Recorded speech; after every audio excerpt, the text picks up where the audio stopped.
আজকে আমরা আলোচনা করব বাগধারা সম্পর্কে। তো বাগধারা আসলে আমাদের মুখস্থ করি অনেকে, কিন্তু যদি মুখস্থ না করে এই বাগধারা আসলে কিভাবে এটা আসলো, যে প্রত্যেকটা বাগধারার অর্থ কী, এই যে বাগধারাগুলো কিভাবে আসলো, এটা যদি আমরা এর পিছনের কাহিনীটা জানি তাহলে আমাদের জন্য কী হয়ে যাবে, সহজ হয়ে যাবে মনে রাখা। তো প্রত্যেকটা বাগধারারই কী আছে, যে পিছনে একটা কাহিনী আছে। যেমন এখানে কি আছে, যে অগস্ত্য যাত্রা। অগস্ত্য যাত্রা মানে হচ্ছে কি মৃত্যু যাত্রা, অথবা কি বলা হয় থাকে আমরা চিরবিদায় বলে থাকি। তো এই অগস্ত্য নামে কি ছিল, একজন মুনি ঋষি ছিল। একজন মুনি ঋষি ছিল, এই অগস্ত্য নামে একজন মুনি ঋষি ছিল, যিনি কিনা পাহাড়ে বসবাস করত।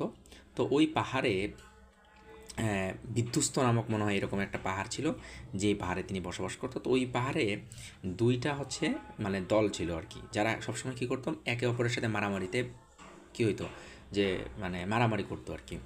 তো ওই মুনির কাছে গেল তারা একবার, যে এই মারামারি কীভাবে আসলে বন্ধ করা যায়। তো সেই মুনি আসলে মুনি ঋষি জানতো যে এদের বংশ পরম্পরায় আসলে তারা কি, যে মারামারি করে আসে দুইটা বংশের মধ্যে। তো সে জানে যে এটা কখনোই কি বন্ধ করা সম্ভব না। তো সে সেখানে কি একটা করলো, তাদেরকে একটা বললো যে তোমরা তোমাদের এই মারামারি বন্ধ হবে যদি আমি সমাধান নিয়ে আসতেছি, ওই পাহাড়ে গিয়ে আমি দূরের এক জায়গায় গিয়ে ফিরে না আসা পর্যন্ত তোমরা কেউ মারামারি করবা না। তোমরা এই শর্ত যদি মেনে নাও তাহলে আমি তোমাদের কি, যে এই যে মারামারি সেটা হচ্ছে কি বন্ধ করার ব্যবস্থা করে দিতে পারি।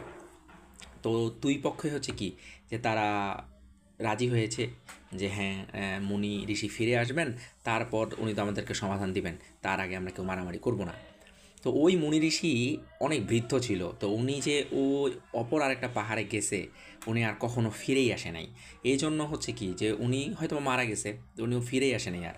তো ফিরে আসে নাই, এইখান থেকে আসলে আসছে কি, যে অগস্ত্য যাত্রা, মানে ওই যে ওই ব্যক্তির নামই ছিল অগস্ত্য, অগস্ত্য যাত্রা। তার মানে সে যে গেছে আর ফিরে আসে নাই, তার মানে হচ্ছে কি সেটা মৃত্যু যাত্রা, বা কি বলতে পারি, চিরবিদায় বলতে পারি।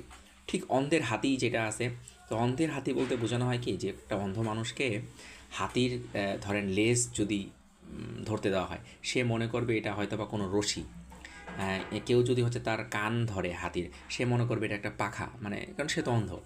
তো আমরা হচ্ছে কি এই এই অন্ধের হাতি দেখা মানে হচ্ছে কোনো কিছু কি অল্প, কোনো কিছু হচ্ছে কি, যে অল্প দেখে আমরা কি জাজমেন্ট করে ফেলা, এইটাকে আসলে কি আমাদের অন্ধের আমরা হাতি বলতে পারি। ঠিক আছে, যে এটাকে আরও ভালোভাবে আমরা যদি বলি তাহলে হচ্ছে যে কি, যে কোনো বিষয়ে সামান্য অংশ পর্যালোচনা করেই কি আমরা হচ্ছে সম্পূর্ণ অংশের উপরে কি মতবাদ দিয়ে দিচ্ছি।